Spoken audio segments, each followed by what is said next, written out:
Yeah, I'm Liam. I'm a sophomore at Belmont High, and I'm just doing my thing. I'm Jane. I'm a junior who gives off senior vibes at Belmont High. How did you guys become friends? Or how did you guys first meet each other? And what were your first impressions of each other? Oh, I want to kick this one off. Do it. If that's all right with you. So this is an interesting story. It's real quick. It was the first Two Gentlemen rehearsal. This is the first time I remember meeting Jane. I'd seen Jane in other PAC things, but I believe I was stretching and I began to fall over, and I was standing next to you, and you caught me. And you pushed me back up, and you tapped me, and you were like, "Don't do that." And so that was my first. I got great maternal vibes. I was like, "Oh, this is fantastic!" That's so cute. I've got all my friends, all my sophomore buddies looking out for me. So that's sweet. Yeah, that's what I remember. I do remember seeing you for the first time, and I don't remember what we were at. Were you at the banquet at the beginning of the year? No. Was it a Was it a chorus concert? I feel like it was a chorus concert. Yeah, Elizabeth mentioned something about yes, that. Yeah, exactly. It's the same story. Yeah. Elizabeth and I left that chorus concert, and E asked me, "There's this dude there. He was really cute." And I was like, "I know exactly who you're talking about. The one with the hair." She said, "Yeah, the one with the hair." But I still didn't know who you were until Two Gentlemen. Right. And then you just came right out the gate, this goofy dude. And all of your, I forget your character's name. Thurio. Thurio. Oh my gosh, I was my gonna man. make it with an L.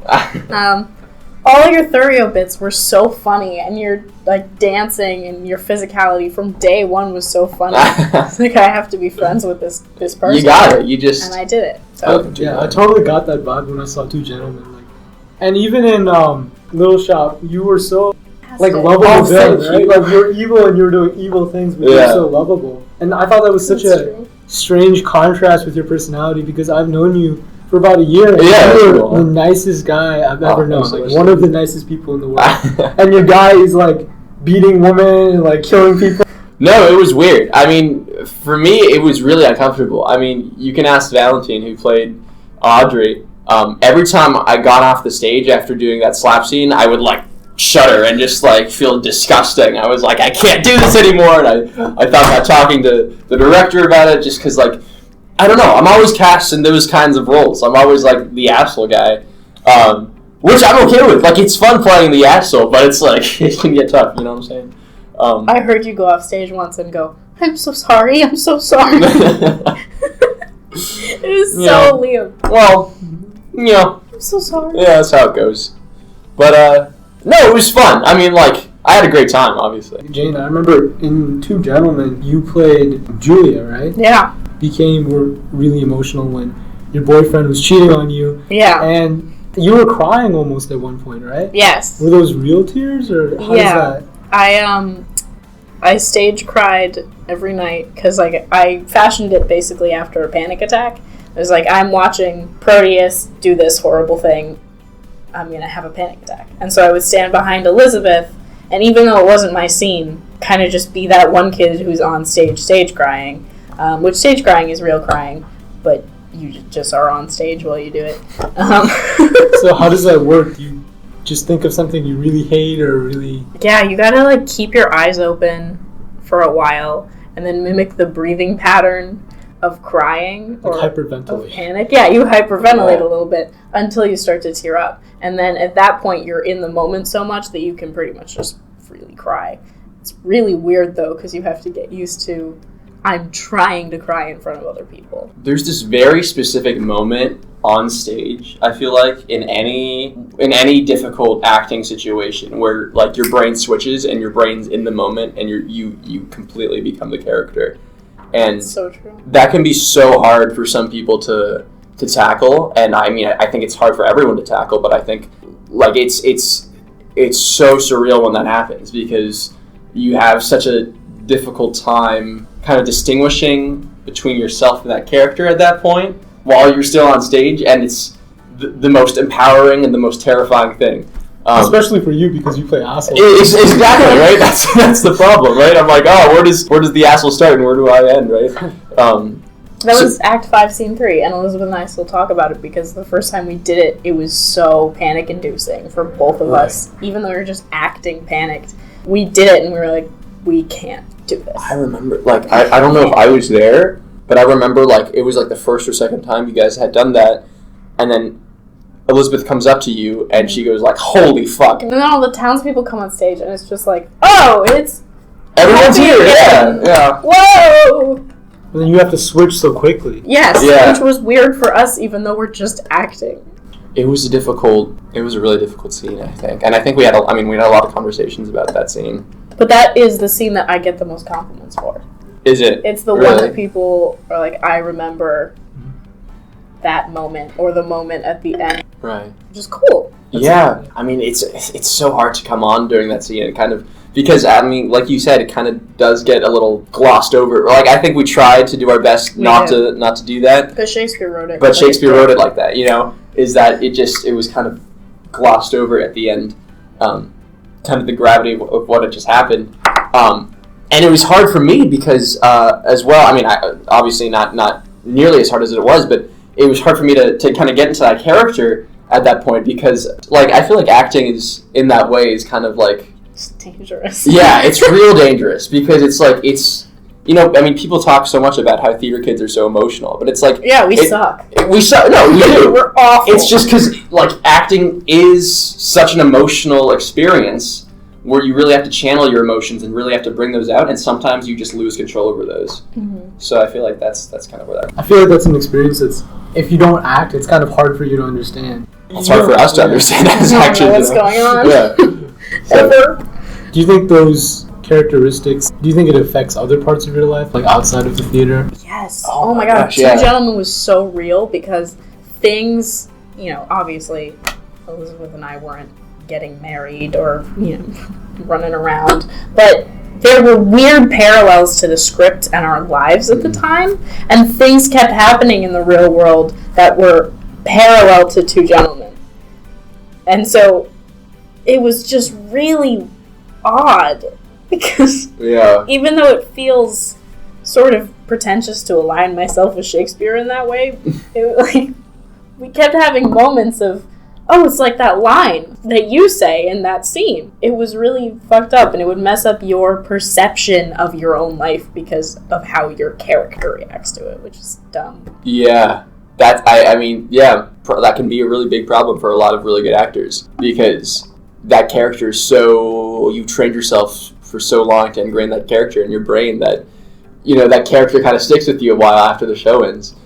I personally didn't have kind of that residual character after Two Gents ended, but I do feel that acting in general kind of has changed me as a person. Like, I mean, I compare myself to, sometimes I'll have a moment in my life and I'll try and relive it as if I weren't an actor. It's almost as if, like, I wouldn't know who I was without all these characters that I've played in my life kind of coming together and like consoling me. And I mean, that can be really good and that can be really scary, and sometimes that kind of leads to some minor identity crisis. Yeah, I mean, absolutely. I mean, there's so much philosophy in theater that really impacts. We all kind of act. You know, when we're in front of other people, you know, you're different at home than when you're at school. And I feel like theater kids are very conscious of that. I remember, Jane, when you were in the improv show, you were so completely different. You were very poised and confident, and you controlled the show with such composure. And it was so, like, absolutely different from how I saw you in math. Yeah. And I was just like, well, this is a completely different person. It was almost as if you were acting. Yeah. Is it like a conscious decision to transition in that way, or? You're definitely feeding off the energy of the people around you and the audience and the warm-ups, and in my brain, I'm going, you know, you might have to be prepared for accents or puns or, you know, literally anything that a person could throw at you. Jane's always prepared for puns. Never not prepared for puns. And it just makes you very malleable. So that state of being is like being kind of lazy and tired like I am in math class doesn't serve well in improv. You want to be happy and outgoing. And it's kind of conscious, but it's also, after a while, just something that happens. You get on stage and you're geared for it, so you immediately switch your behavior to being any character. I mean, that's something that I kind of still struggle with, is kind of, I have a tendency to be really guilty of code switching and Me too. just acting differently around different friends, even if they're from the same friend group. I'm so many different people all at once, and I begin to forget who I am.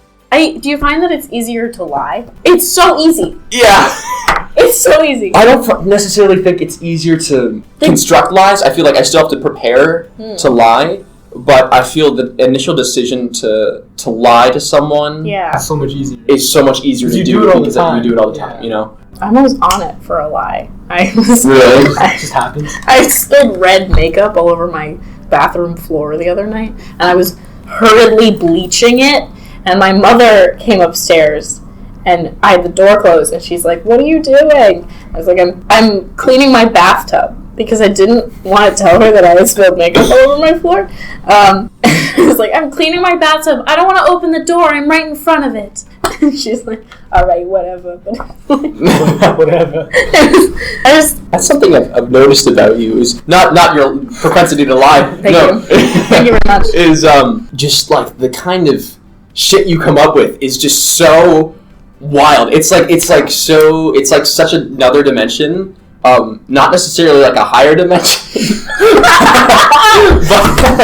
but it's completely out of my realm of like thought. You know, like I would never think to tell my mother that I'm cleaning my bathtub if I were doing something illicit in my bathroom. Cleaning up makeup. Oh no. Like that's so original, and that's something really interesting about you. And maybe that might be a really personal thing. That might be, I think that's something a lot of people feel around you.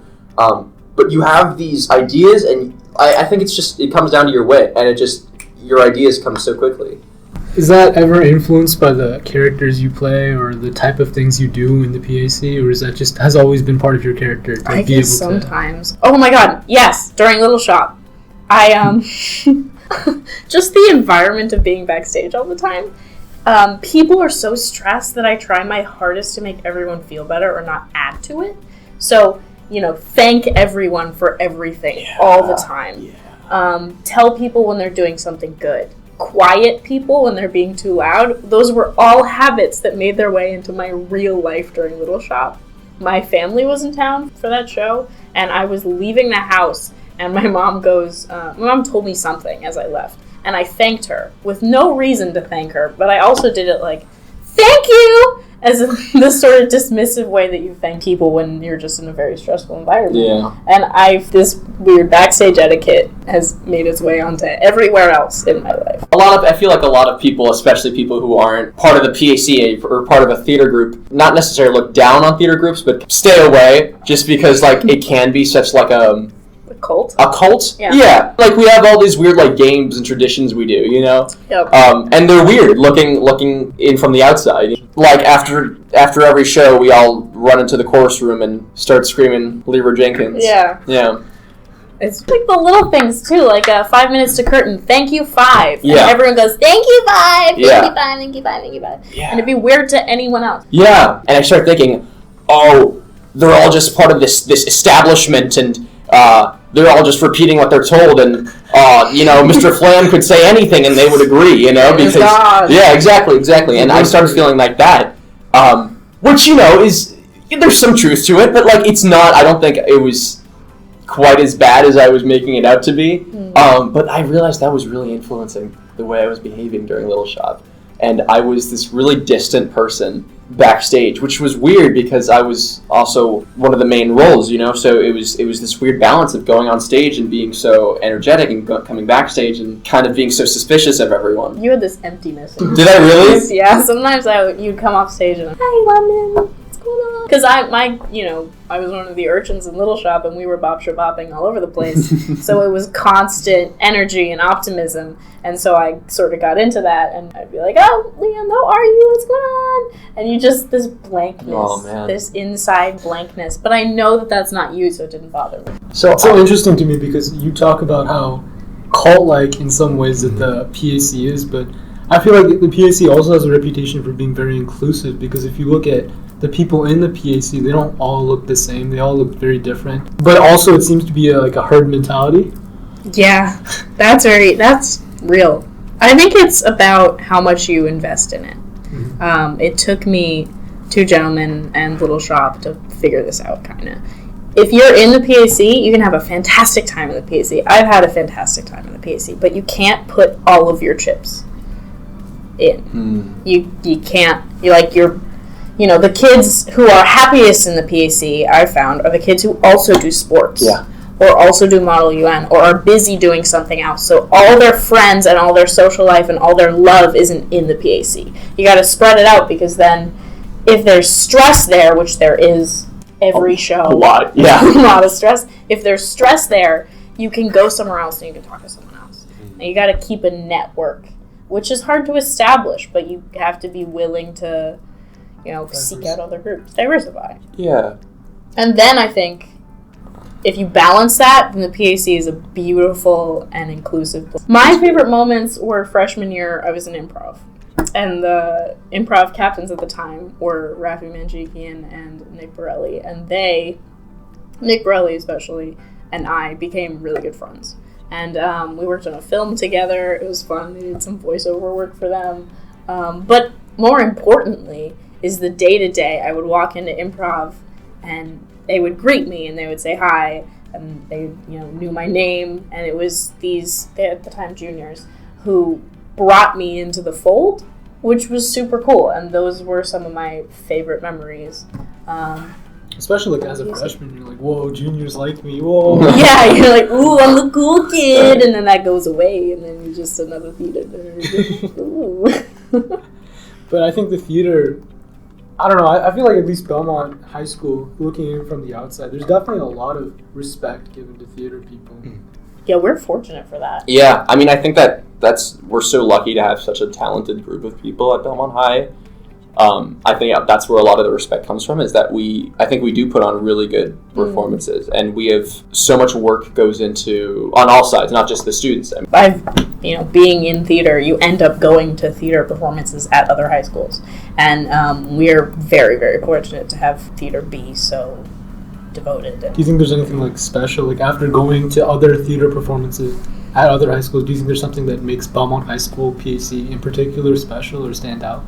Just the commitment of the kids and the sheer volume of it. We had 90 kids in the little shop. Insane. And it's not like an 11-person show, right? It was written for a cast of 6. Yeah, something like that. I was being generous, yeah, so like, yeah, there were a lot of people. There's a lot of people. There's definitely like more investment from outside the PAC community, because there's so many, everybody knows someone who's in the PAC. Right. Yes. We all know people.